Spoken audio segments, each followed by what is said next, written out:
A church is a place of worship, reflection, and respect.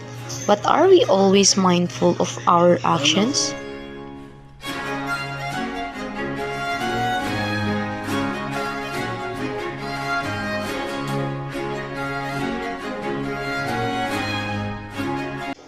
Eating inside the house of God is disrespectful.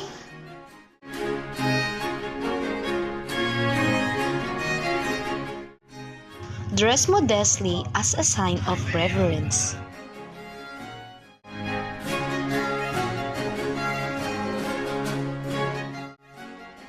Keep your phone on silent and avoid unnecessary conversations.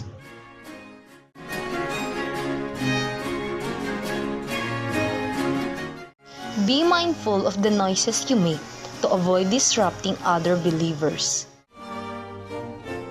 And here's what you should do instead. Participate and listen.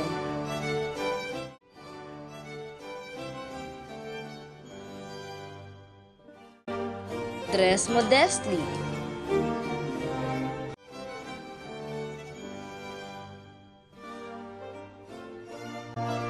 Be mindful of noise.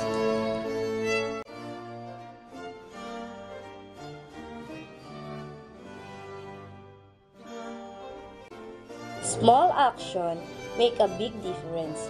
Respect the place, the people, and the purpose of worship.